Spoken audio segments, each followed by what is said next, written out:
Sure, absolutely. Thank you, Ram. Everyone, a very warm welcome to the fifth in the series of our sessions on in the fintech space.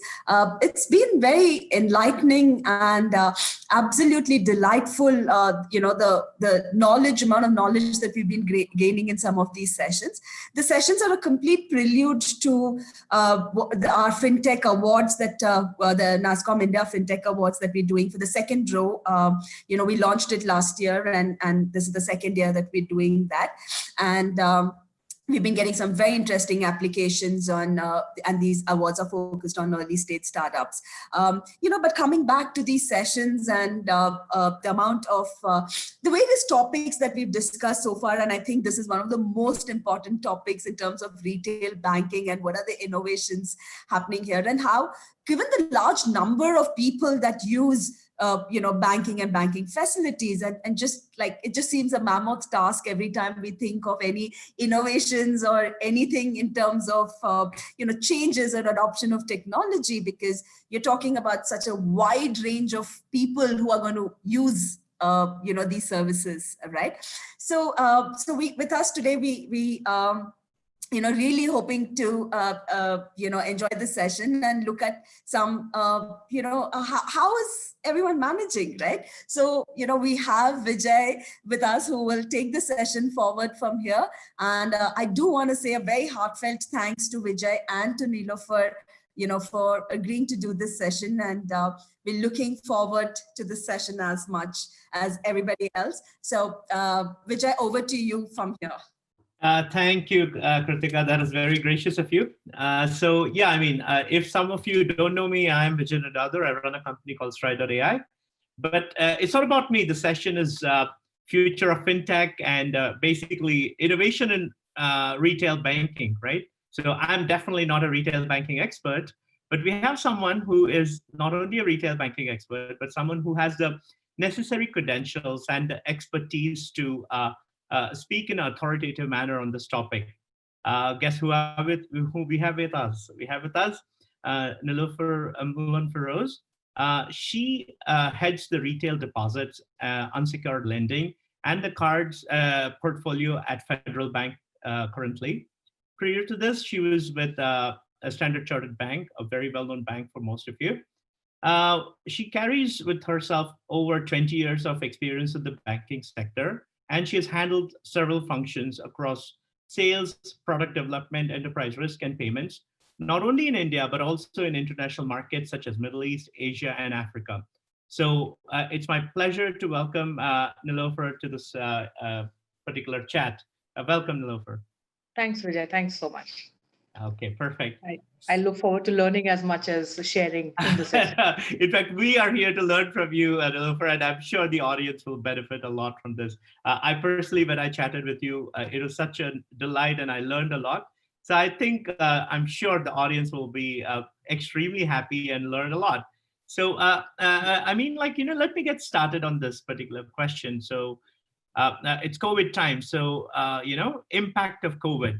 But more than just impact of COVID, I want to ask you this question. So what are the top three areas of retail banking where traditional banking ways which have been replaced by the new normal? If you have something on your mind, would love to learn and pick your brains on that. Thanks, Vijay. I think from a retail banking point of view, I would twist it and say it's ultimately here for retail consumers. From a consumer perspective, if you look at it, how would you bucket financial transactions for pretty much any of us? So we would typically spend or transact or pay, which is our day-to-day living. With the residual money that we have, we would do saving. And as and when needed for incremental spends or consumption, we would do borrowing, say for a home loan, auto, or even a credit card. So to me, COVID or otherwise, it's essentially spend, save, and borrow. And each of this, I think if I may say, the only silver lining from a COVID perspective has been that it has become more and more contactless. So the social distancing norms plus the need for not having face-to-face chats while emotionally has, I think, deluded many of us, has brought us down. But from a business point of view, it's been a positive trend to see that even consumers are looking forward to having less contact, but at the same time expecting a very clear user interface experience. Because nobody wants to wait, right? So whether it's True. walking into a bank or doing it online. So the biggest new normal to me is the change in all these three spaces.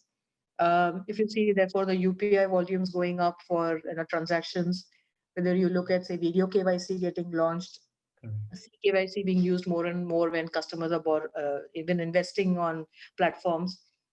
DMAT online opening has been one of the highest ever in a quarter in this year, actually, online Wow. DMAT opening. So the silver lining or for bad pandemic has been contactless for both fintechs and for banking. Okay, okay, that is interesting. So you see, the consumer behavior has changed, and with that, I believe the banks are also going to change in some way or the other, right? Absolutely. So I think before, I'm sure, preempting a question from the audience for sure, saying we did have demat in India. So when demonetization happened, Uh-huh. while the the digital transactions did go up, Uh-huh. but came back to becoming the new normal. Then was coming back to a cash economy. Correct. I was doing some consumer research reading, and it is stated that it takes anything between 15 days to 300 days to set a consumer behavior pattern change. Wow. So, frankly, if you say we want to start exercising, also, it would take us at least a few months to be disciplined around it. So, Oh, well, that's not a very good news for people. look, the point is that unfortunately, since the pandemic has lasted longer than most expectations, to take March to now, it's upwards of 8-9 months, which means the behavior to remain contactless is more likely ingrained into us Uh-huh. as consumers.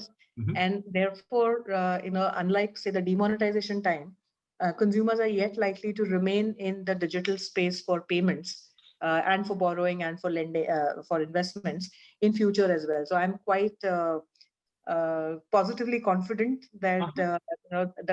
that ratio of cash should come down and things should improve both for fintechs and retail banks in future. Oh, terrific, terrific. Okay, now, okay, when you mention retail banks and fintechs together, so I have this question. So we hear that, new age fintechs, but I would like to hear your definition of fintechs also, by the way.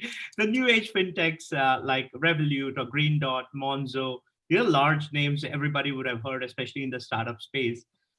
They're giving tough competition to traditional banks, right? Even in mature economies.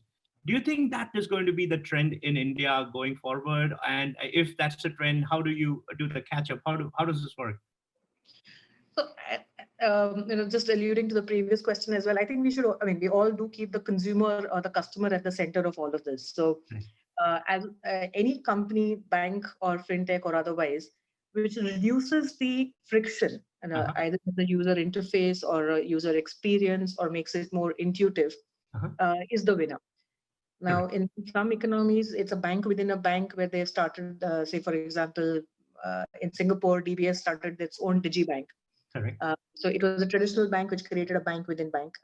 Monzo was a completely different startup in UK and has done fantastically well. And I think it's now the fourth or the fifth largest bank itself. So the company or the bank which cracks the need for customer interface, Uh-huh. I think is the one which is going to be the winner. Uh-huh. Uh, so just to take an example with Monzo, for example, they have a cute product which essentially lets the customer Uh-huh. define what he's saving for. Uh-huh. So he could be saving for his next smartphone, the biggest Mac, etc. Uh-huh. But the fact that you define that I'm saving for a specific thing rather than in, say, the Indian traditional way of saying I'm opening a fixed deposit or a recurring deposit, Correct. there's an affinity to money to say that I'm putting 3,000 rupees every month. Guess what? At the end of 24 months, I'm looking forward to buying this or going on a holiday or Uh-huh. getting married. So there is a clear definition. I think the Uh-huh. small things like this to say you create using the traditional product, Uh-huh. and they call it pot, and many call it potluck. Uh-huh. Saying it's a lucky pot for future to kind of how do I use this money. Oh, So wow. it's essentially taking an existing product, twisting it a little more with the marketing, creating a better interface with customers. Uh-huh. I think that makes a lot of difference.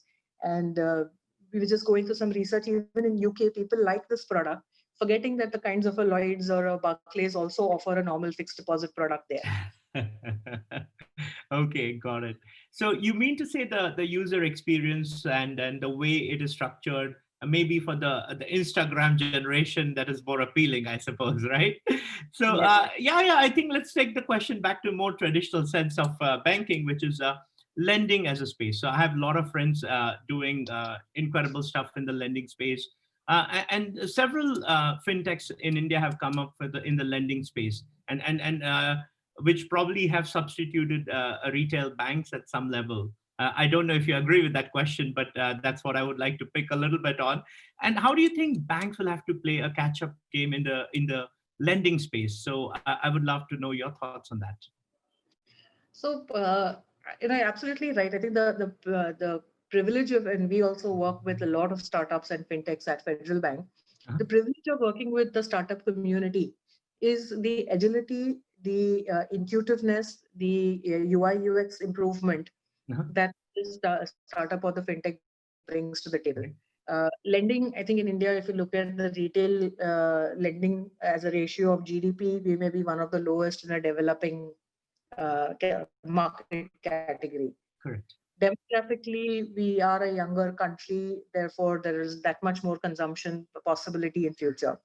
So keeping this in mind, I think the growth potential for overall lending in India is significantly higher than where we are. I'm sure many of the people who are listening may not have a 20-year work experience. So I'm just saying, if you look at 20 years back, or if you think about at the time of your parents wanting to borrow, there was this huge wave of NBFCs which came into India. And at that point in time, the view was, will lending be done by NBFCs and banks will no more be there in the lending space? Correct. I think both have coexisted well, has grown the market. And in the future, I think the same will be between fintechs or fintech NBFCs and banks, where the growth potential is so high that I don't think I don't think it's an either or survival game. There is a possibility and the merit of growth of both. So just putting an analogy, I know for a fact that when Pepsi and Coke pretty much came into India at the same time, I think they decided that it is not worth competing one against the other, but actually competing with the Nariyal Pani wala or the Nimbu Pani wala who was on the road, so that you expand the market rather than I'm competing one versus the other. So I think we've not a matured economy as yet, where it's an either or for survival. The growth potential is so high that there is the possibility of survival of NBFCs, banks, as well as fintech NBFCs.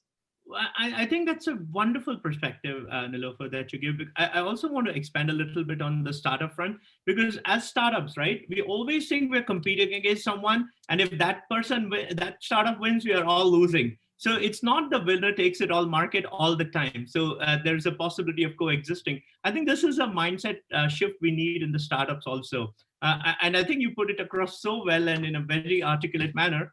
I think I'm going to use that answer to raise more funds going forward, I guess. So just again, another trivia is, I'm sure all of us know that in India, even now, 70 to 80%, depending on which report you read, is yet a cash economy. So in the context of payment space itself, while we say that UPI itself is billions of transactions in a month now, but can you imagine if you were, and I believe China is a half of that. So from 70%, if we become 35%, we can have so many more startups and so many more GPays and PhonePays with their valuations, even now in the industry. That is very interesting. So startups listening to this, pay attention. So, okay, moving on, I would love to ask this question now. So it's like, we see, right, fintechs, right, are disrupting the payment space as well. What are the other areas besides, payments or lending? Where do you see a potential for innovation? The reason I use the word innovation more than disruption is now we clearly agree that coexistence is possible. So how differently can people coexist, and hence the term innovation instead of disruption? So even now, I think in the space of lending, the salaried customer profile is spoiled for choice. In its own way, traditional banks as well as newer startups find it easier to go after that space. Correct. Maybe more homogeneous, maybe it's more documented income, therefore much easier to lend. Correct. But any economy globally runs on the back of MSMEs. So I'm not talking of large corporates which are upwards of 100 crore turnover. I'm talking of 5 crore turnover kind of companies. Mm-hmm. The digitization as well as the UI UX for that space. I know for a fact that there are a few startups which have started work on that, Mm-hmm. but I think that's a scale or a virgin territory which is yet there to tap. Things like GST are now a few years old, so it'll take a little more time to mature.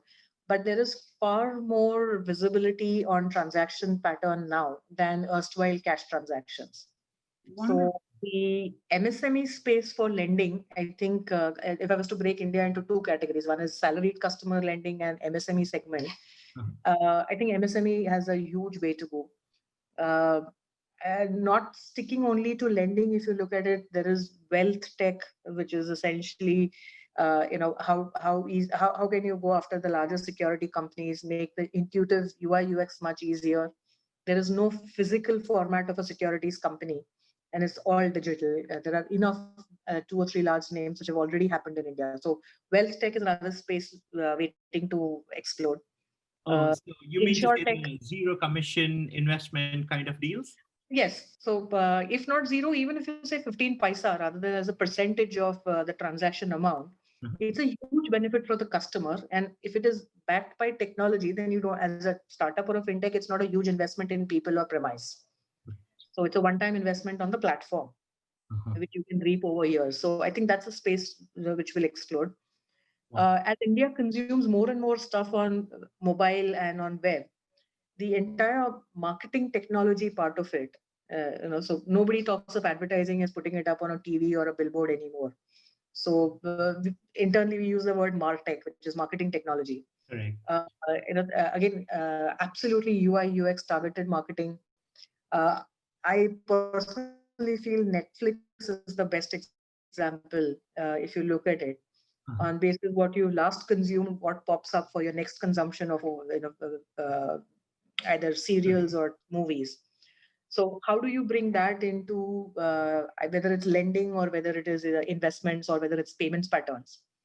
I think those are, I mean, there are so many areas where on the back of technology, so the word fin can be replaced with many other things. Okay, that is again a very good takeaway for a lot of startups. So if in the audience, if you are there and you're not exactly in the fintech segment, but you would like to learn, I think these are some of the lessons you should want to carry back home and implement it in your startups, or tell your friends a little bit more about. This is exciting. Thank you so much.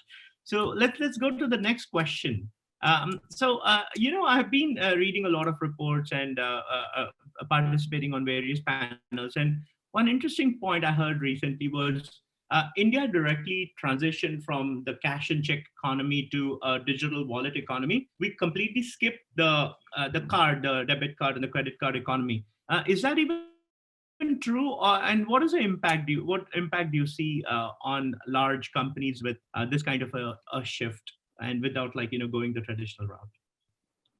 So, and again, coming back to my favorite piece of putting the customer in the center first before I answer the question, I think all of us would agree that India is not a homogeneous mass of customers in any space, whether it is FMCG, whether it is banking, whether it is consumption of OT, whichever way. Multilingual just adds that much more complexity. We're not just an English-speaking country. Correct. So if I was to simplistically just divide India into not even rural, but if I say metro versus tier 1, tier 2, if I divide it into say age categories of less than 40, more than 40, and if I just simplistically divide it maybe either by gender or by financial literacy, itself we get 8, 9 pockets. Now, each of these pockets has over a period consumed financial products differently. Some on web, some on app, some yet through traditional walk-in, some on phone, some. So, and consumers are spoiled for choice and need an omnipresent, channel options today. So, even now, checks have not gone away from India. They may have reduced from where they were, say, 40, 50 years back. With RTGS, NEFT, IMPS, UPI coming in, checks have not vanished. In a same way, I think we underestimate the power of a debit card in India. It is not an ATM card. So it's not only for withdrawing money in lieu of going to a teller and withdrawing money. On the back of a debit card today, you can do a lazy pay, you can do a BNPL. So in some fashion, I think the debit and credit card are merging in India. The features of what you expect on a credit card, some of them are coming on debit. But ultimately, it's a form factor. So as I said, if you look at, say, check, RTGS, NEFT, IMPS, QR, those are also payment forms in the same fashion, whether it's a debit card, credit card, it's a payment form. Again, the analogy I draw is my grandfather never used even an ATM card. My father, just around a few years back, migrated from using it as a ATM card to at least using it as a debit card. And my son doesn't want to use either of the two form factors. He wants to tap a phone and move on. So while the form factor may change from a debit card, but it's the debit card is then embedded into your mobile phone to be able to tap and move forward. So long story short, I think the form factors will change. The need for finance, the need for borrowing, lending, saving will always remain. Okay. That's actually a very good perspective, because oftentimes we get caught in like, okay, what happens, right? Okay, we skip the credit card economy. Is it good or bad? So you mean to say essentially it has almost no impact, because we're just the form factors have changed, the consumption ways have changed, but the transactions that we do are more or less the same. I wanted to ask this very interesting question, which I recently read. So one of the large credit card company, Capital One, they were reportedly banning BNPL payments. I don't know much about it, but I was like, if the concept is more or less the same, buy now, pay later, why a credit card company is trying to ban that transaction? Or what is the necessity? Or what are the risks that we have not known about it? I'm sorry, I mean, I've not read up on it, but I can second guess maybe. Yes, please. So I think in different economies, to be fair, the evolution of the customer and the regulator both is different. In certain countries, the clarity, because it's a near real instant transaction. How much does the customer understand of what he is paying or not paying? So, for example, if you look at in the US, the payday loans have become a bad word. But for a very different set of reasons, because the annualized interest rate on those is very different from a couple of the startups which in India have done equivalent of payday loans, which I think is a far superior way of genuinely launching it as a consumer need, saying if my salary credit comes on 5th, typically 28th to 5th is when if I'm in trouble. So, what do I do for those 7 days? And you need to charge appropriate interest rates for that 7 days. So in some products in US, I think the BNPL interest rate and the transparency of sharing it with the customer may not be as good as what the regulator or the customers expect.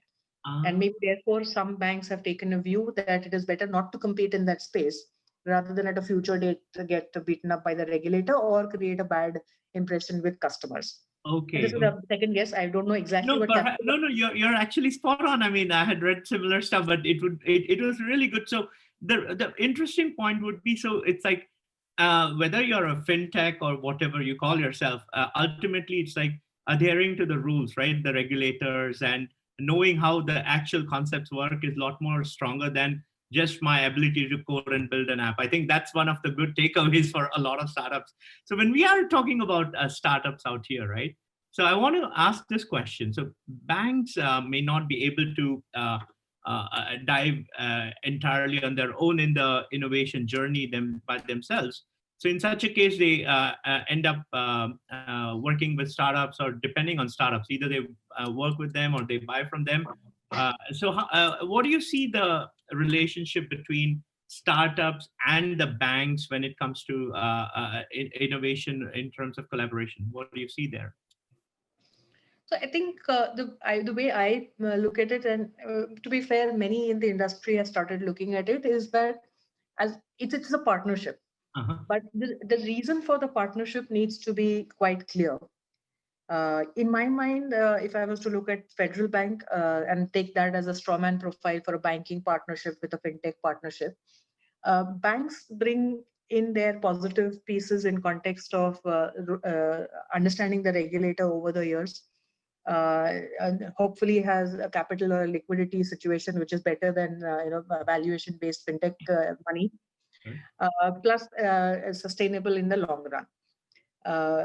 Fintechs, on the other hand, definitely bring in intuition, bring in the agility on technology, bring in a far more consumer depth understanding. So if it's a marriage of these two, then it's a win-win for both. Conversely, if there is a fintech which is highly liquid and a bank which is highly already digitally spread, then there is no point working with each other. And then there is likely to be friction at some point in terms of, if I may say, the marriage. So I think the clarity of why the partnership is there, it should be important. And once that is cracked, that there is a way to build healthy relationships, and coexist together. So despite having a 1250 branch distribution, despite being present in every state, we're working with 2 neobanking partners, where very clearly the understanding and the visibility is that the customer intuition, if I may use that word, which they bring to the table, just doesn't exist inside the banking system at the same level. And for them to understand RBI in and out is something which they would prefer to hand it over to somebody else.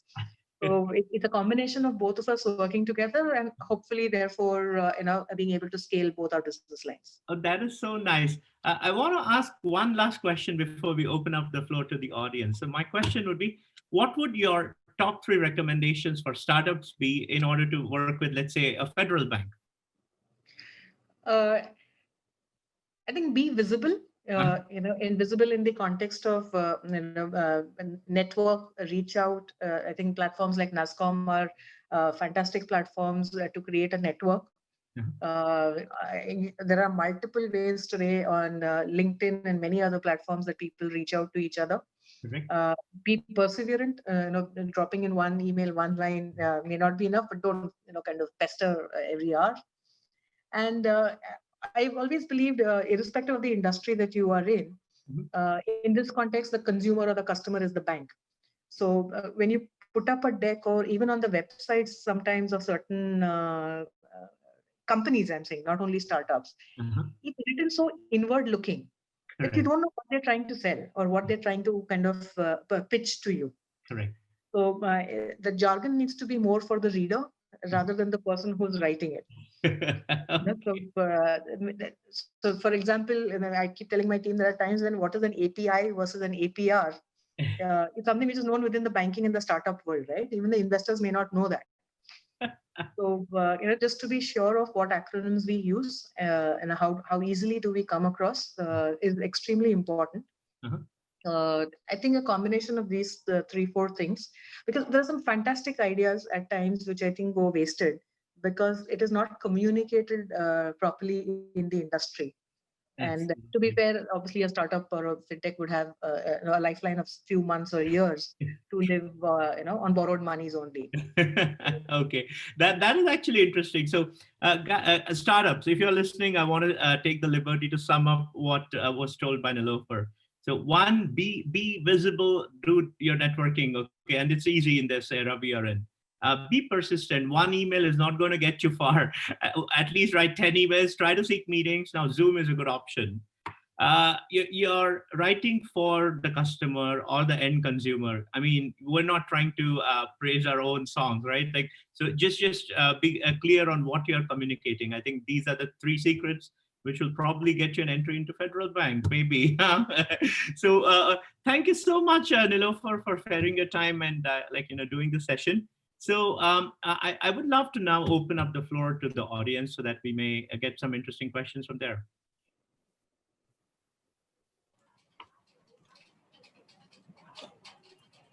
So Vijay, I'm going to read out the questions that we have received. Yeah. So the first question is, what's the future of retail banks, and will they grow in size in terms of employees, or or get later more tech focused and compete with Amazon's, Google's, and Geos of the world? Aha. So a good question. If there was a conference, let's say 4-5 years back, the question would be, would branches be needed in India? Would banks open branches? I think one of the banks coined this term called phygital, which was part physical and part digital. Uh-huh. And I think that's what the coexistence has been saying. Even if you see the rate of growth of branches across the banking industry has been lower, but it's not that the rate of growth of deposits or lending has come down. Mhm. So just drawing the same analogy, I think the rate of growth of people in roles will change. So 5 years back in banks, there was no digital team, there was no PSG team, there was no API team. But those headcounts are going up. The number of people in branches is coming down. So overall, I think the banking industry, and it's a service industry ultimately. So people will be there. Maybe face-to-face people will come down. So if I do a video KYC, if I do a voice-based response, even if you're doing a robot chat, there is somebody at times who's actually perpetually looking at the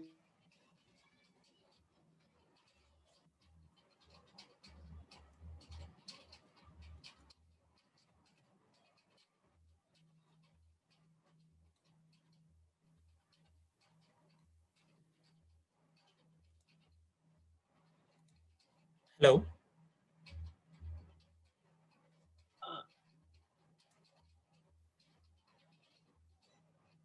Ram, are you able to hear me clearly? Yes, so Vijay. the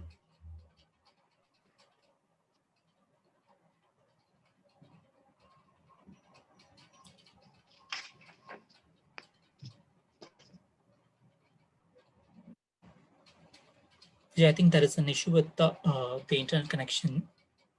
Just give us a few minutes. Yeah, I think we lost Nilofer. She should be back. Guys, bear with us for a few minutes, okay?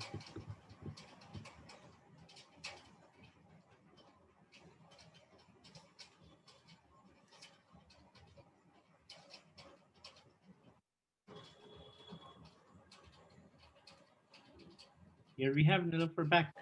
I'm so sorry, there was a technical hitch. I disconnected by mistake. No problem. So I hope I was able to answer the previous question there. Definitely, the previous question, and Ram, I'll take the liberty to read the next one. So with the Tatas and the Reliance of the world entering into banking services, what would happen to the traditional bank? That's an interesting one. Okay. So again, I keep saying that that it's said that money is one of the oldest professions, right? So it started as barter and gold coins, then for rice to wheat barters, to then being physical notes, and now being more and more digital.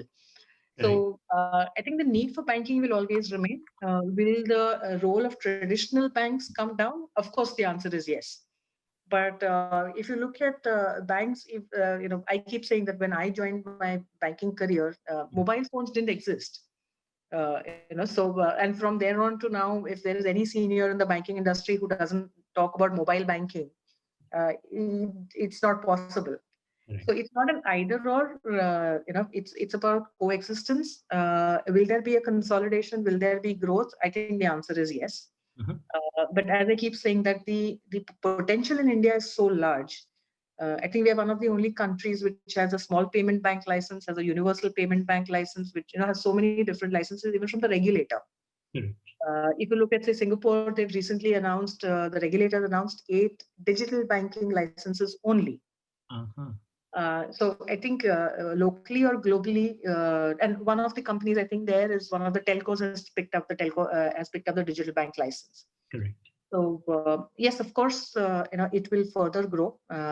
When Airtel Payments Bank, for example, came in, they did open up a set of customers to banking, which never maybe banked fully. So obviously the names are big, the pockets are large, but I think they will expand the overall category rather than It's not an either or thing. Will banks Sure. survive or they survive? And Nilofer, one of the interesting questions is this, right? Like, so the pockets are large and like, they could do a lot of things, but the fact remains like they're not competing against startups, they're competing against established banks. So what happens is a lot of startups underestimate the kind of cash reserves which a bank has. So probably if you were juxtaposing a Reliance or a Tata against a startup, yeah, you better be careful. But against a bank, yeah, it's like two big sharks fighting each other, so it's okay. That's true. The fintech space is safe for now. Okay, so moving on to the next question. So this is an interesting question, I suppose. EMIs are worrying people now more than ever, given that India is in pandemic.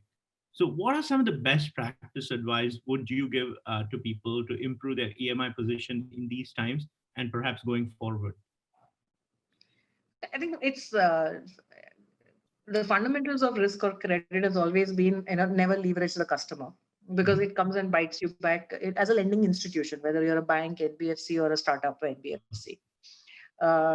Yes, of course, God forbid, if there are, say, localized floods, or in this case, a countrywide pandemic, it does have a short-term impact.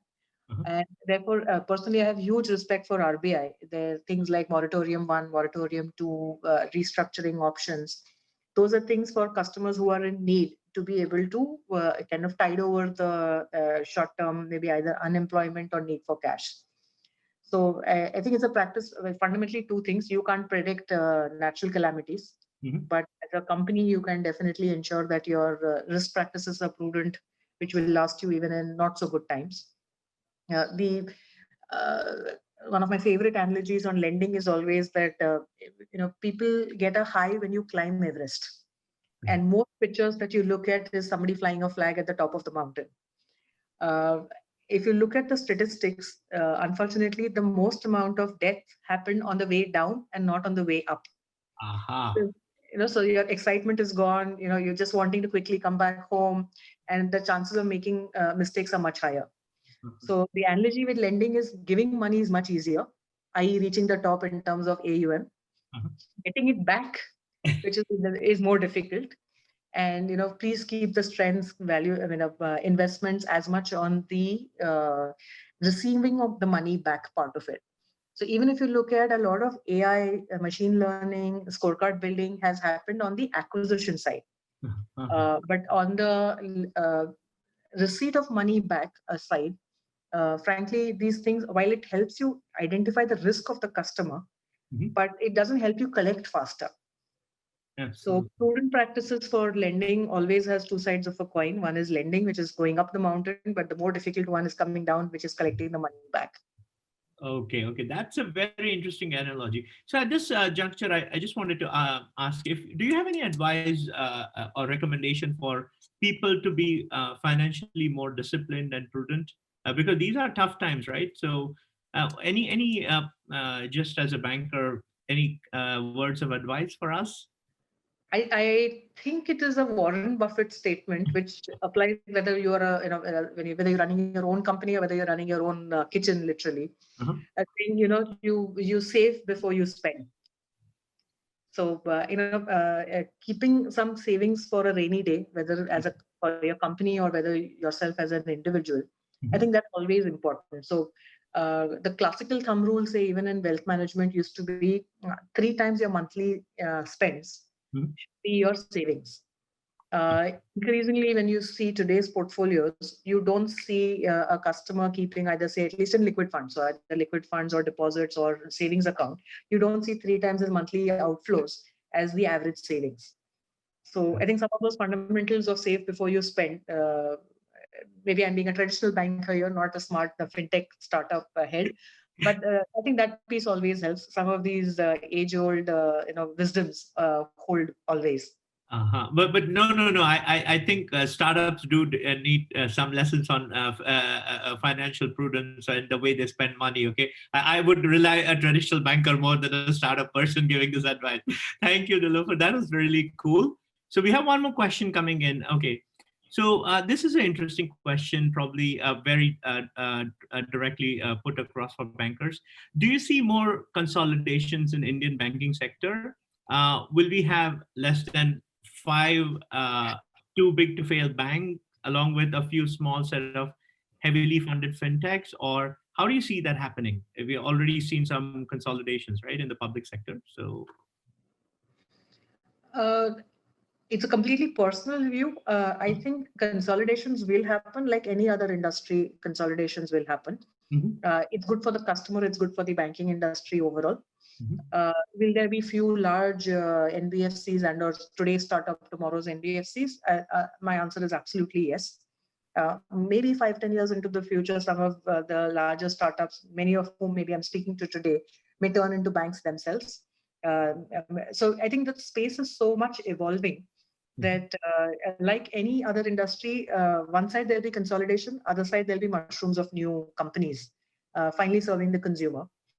And as I keep saying, as long as the demographic dividend is on our side in India, I think the opportunity is so huge for both lending, saving, and borrowing that a combination of both will definitely happen.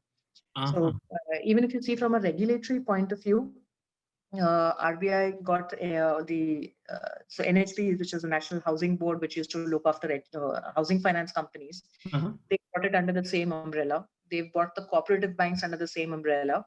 So yes, if I may say, the long tail will get consolidated, and PSUs at one end are saying it's much easier to manage or fund the 3 or 4 large PSUs rather than again a large set of PSU banks. There will be consolidation, but that happens frankly in any industry, whether you look at telecom, airlines, FMCG, manufacturing. I think consolidation is the name of the game. Any company which is in its own way not well run has the worry of getting taken over or needing additional capital flow through a takeover. Got it. Okay, I have one question, which is my own question based on the last answer that you gave. The consolidation is the name of the game. See, when we look at the world's top 100 banks, right? India barely has like 2 or 3 banks present there, which is just feels so wrong, right? I mean, countries that have populations of less than our states and cities have 3-4 large banks, right? I mean, let's take the Netherlands. They have like 3 large banks sitting in the top 100. France has about 7 banks, and of course, forget about the big 2, China and US, maybe Japan. So do you think in consolidation, we will get there? Like we'll have some real massive sized banks at a global standards? What do you think that's going to happen? I think it will happen. I guess the question is by when. And secondly, I think the disadvantage that India sits at is, I always say we have to work 70 times harder because the exchange rate impact, you need to, so if you look at, if there was some way of creating an index on local currency, I think India would be large enough. Because you divide it by 70 or 75, automatically we kind of lose the advantage of being in that category. So when you speak to a couple of the international, bank of friends, the fact that we talk of crores of customers, or even at times say a startup within 2 years has 1 million+ customers, it's difficult to comprehend because as you rightly said, for them, the entire bankable population in certain city states could be not more than a few million. Correct. So I think the opportunity is huge in India. Consolidation, if it happens, yes, will get us there. But it's also the impact of exchange rate when you look at a global indexed top 100 banks. Okay. So that is something to look forward to. Okay, and the very interesting thing, working harder by 70 times. Okay, that is pretty difficult, but it's a very good perspective. I think a lot of us learned a lot in that. So audience, any questions that you may have so that we can ask and take advantage of Nilofar's presence out here?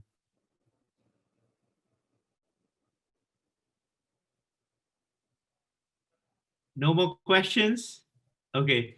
Either you guys understood everything or you don't agree with it. What is the reason? I hope my session was good enough. I know it's on a Friday evening, so I guess that was good enough. It was a terrific session. It was definitely a terrific session. Kritika, go ahead. No, I just thought I'll take the chance and pop one question to both of you, literally, right, before we we have a few more minutes and before we close. Wishful thinking, and if there were some key innovations in terms of wishful thinking, right, for the banking sector, what would that be from the two of you?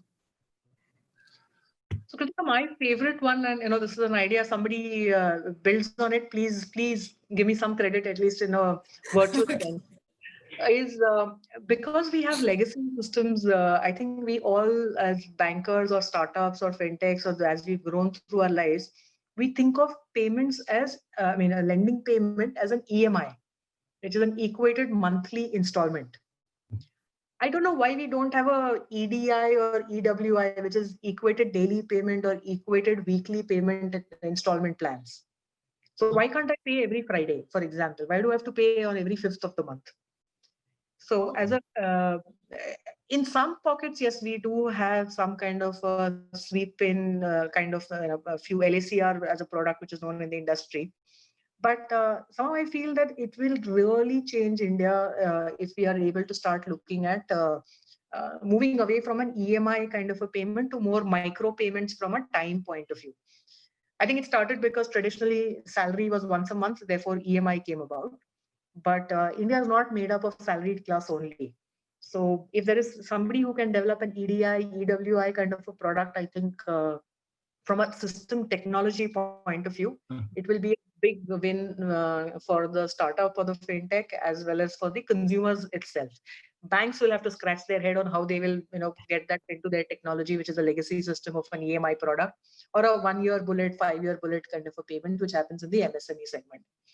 So that's been one of my pet ideas for some time. I haven't got down to doing anything, but thanks, Kritika, for asking that question. So startups, I mean, you get a free idea here. Okay, you should definitely thank Nilofer for that. And if you end up building, do send her a greeting card for that.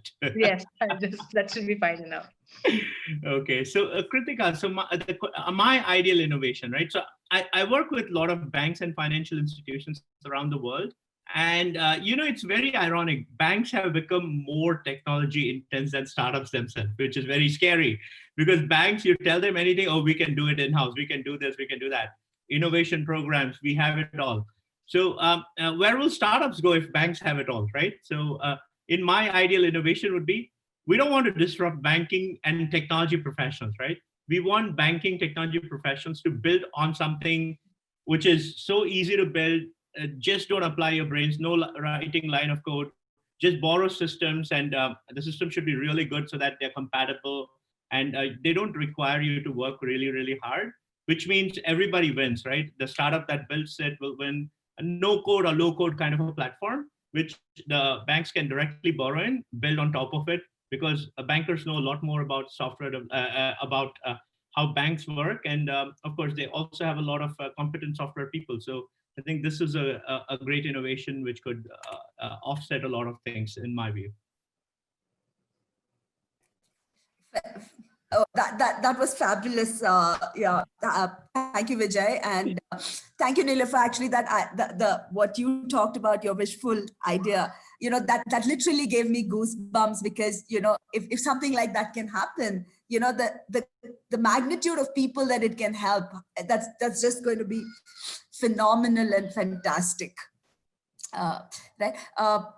Any closing remarks, Vijay? Anything that you want to ask Nilofer, Vijay? And Nilofer, any closing remarks from your end for our startups? If I may go first, if a few people could kind of, what do they like working with banks, and what do they don't like working with banks as fintech startups?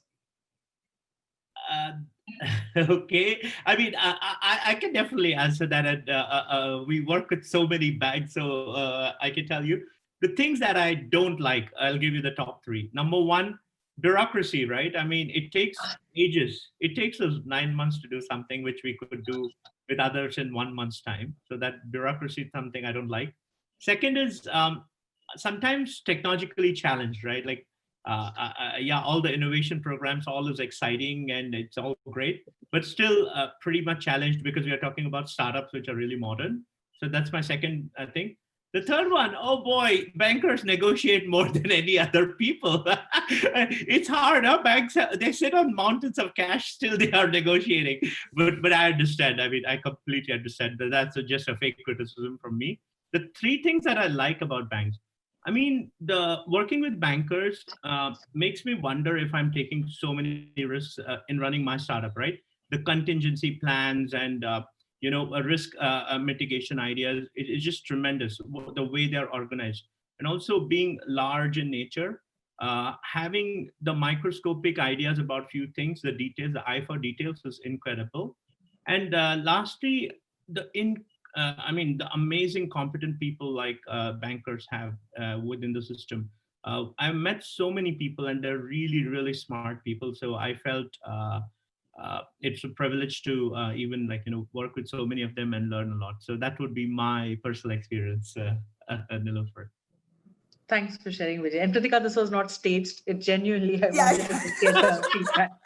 Nothing was staged. I mean, some of the questions couldn't have been made up. Fantastic. This has been terrific. And thank you, Nilofer, and thank you, Vijay. Thank you for both of you for doing this session. Huge takeaway for our audiences. And, Nilofer, maybe we can, deep dive a little more and do a dipstick and come back to you to, adding on to Vijay's comments as well. I think that would be nice. Yes. And I'm on LinkedIn. I'm from your line on LinkedIn for sure. It's the same name, Nilofer Malan Feroz, so it's easy to find me on LinkedIn. Definitely. And thank you so much. And thanks to all the audience as well thanks for being active and asking questions. And thanks to both of you. And we will definitely circle back, with many more things that are lined up. And thanks to the NASSCOM team as well for putting this together. Indeed. So thankful to everybody. And special thanks to Nilofer for sparing your time. It means a lot. Thank you so much. Take care. Definitely. Stay safe, Thank you. everybody. Thank you, everyone. Bye-bye. Thank Bye, you. everybody. See you.